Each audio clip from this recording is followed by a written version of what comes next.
Good morning दोस्तों। अजय तिवारी बोल रहा हूँ राशि एडवर्टाइजिंग से।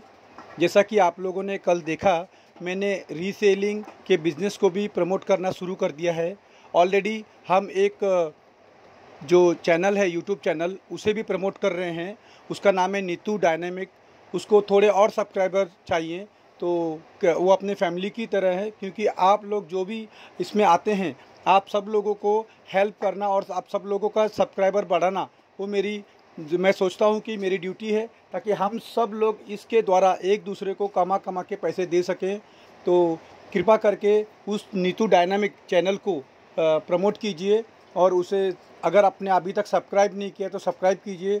अगर आप सब्सक्राइब कर चुके हैं तो उसे शेयर कीजिए, और शेयर करने के बाद आप भी ज़रा कोशिश कीजिए कि उसके सब्सक्राइबर बढ़ें, क्योंकि अगर उसके सब्सक्राइबर बढ़ेंगे तो एक अपना टारगेट है वो पूरा हो जाएगा। उसके बाद मेरे पास और भी कई चैनल हैं जिसको हमें प्रमोट करना है, पर मैं कोशिश कर रहा हूँ कि मैं एक एक करके प्रमोट करूँ।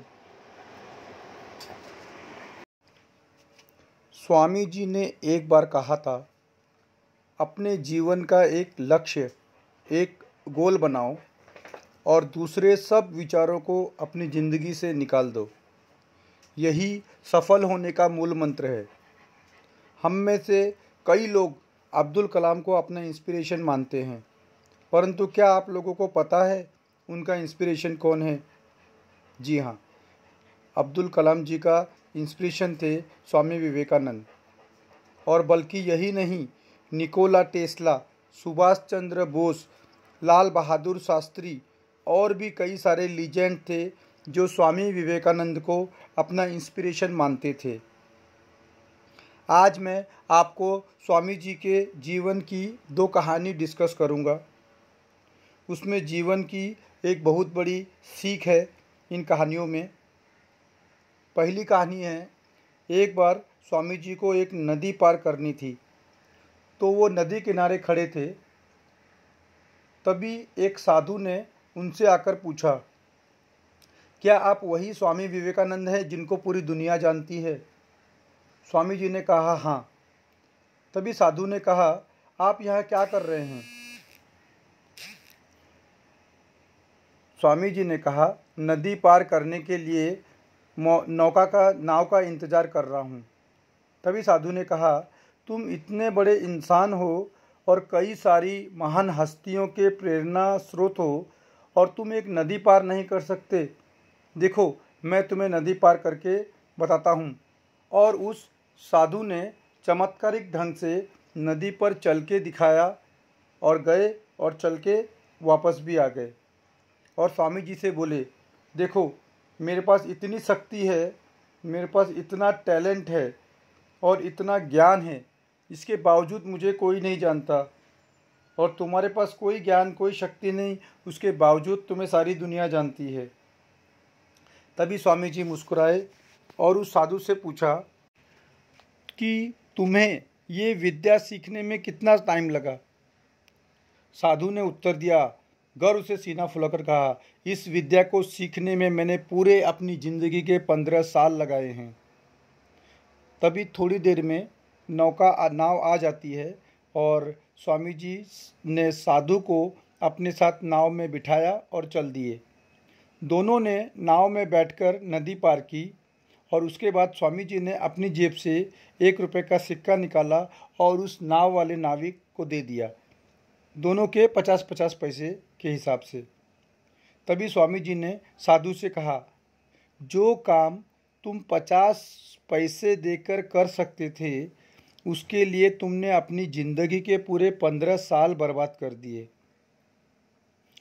यानी कि जिस काम को तुम केवल 50 पैसा देके कर सकते थे, उस काम को सीखने के लिए तुमने अपनी ज़िंदगी के पूरे 15 साल बर्बाद कर दिए। और अगर यही 15 साल तुमने समाज की भलाई में लगाए होते, तो आज पूरी दुनिया तुमको जानती। मैंने बस यही किया, इसलिए सारी दुनिया मुझे जानती है और तुम्हें कोई नहीं जानता। स्वामी जी ने कहा, तुम्हारी तरह कई सारे लोग अपने दिन, हफ्ते, महीने, साल उस काम में लगा देते हैं जिनका कोई मतलब नहीं होता। इसलिए अपने समय को ऐसी जगह लगाओ जहाँ पर उसका सचमुच में कुछ मतलब निकले, क्योंकि समय से बढ़कर इस दुनिया में कुछ नहीं है। अगर समय बर्बाद तो ज़िंदगी बर्बाद। ये थी पहली कहानी।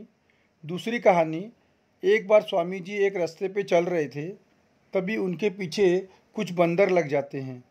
कोई उनसे उनकी पोटली छीनने की कोशिश कर रहा है, कोई उन पर लपक रहा है, कोई उनसे पैसा छीनने की कोशिश कर रहा है, और स्वामी जी उनसे पीछा छुड़ाने के लिए तेज तेज चलने लगे। स्वामी जी आगे आगे भागे जा रहे थे और बंदर भी उनके पीछे पीछे पीछे पीछे उन्हें परेशान कर रहे थे। तभी एक आदमी ने उनसे कहा, तुम डरो मत, तुम उनका सामना करो। तुम जितना ज़्यादा इनसे डरोगे, ये उतना ही ज़्यादा तुम्हें डराएंगे। तभी स्वामी जी पीछे मुड़ते हैं और आंखें निकालकर उन बंदरों पर ज़ोर से चीखते हैं। इससे बंदर डर जाते हैं और सारे बंदर दुम दबाकर वहाँ से भाग जाते हैं। इन्हीं बंदरों की तरह होती है हमारी थॉट्स, हमारे नेगेटिव विचार। हमारी नेगेटिव थॉट्स और विचार, हम जितना ज़्यादा इनसे डरते हैं, ये उतना ही ज़्यादा हमें डराते हैं। इसलिए नेगेटिव विचार और डर से डरो मत, इनका डट कर मुकाबला करो। सोचो ज़्यादा से ज़्यादा बुरा क्या होगा और मेंटली अपने आप को तैयार कर लो। 99% तो ऐसा कुछ होता ही नहीं है, क्योंकि जब हम डट कर मुकाबला करते हैं तो ये अपने आप खत्म हो जाते हैं। एक्शन करो, कर्म करो, क्योंकि कर्म के बिना कुछ हासिल नहीं होगा। धन्यवाद।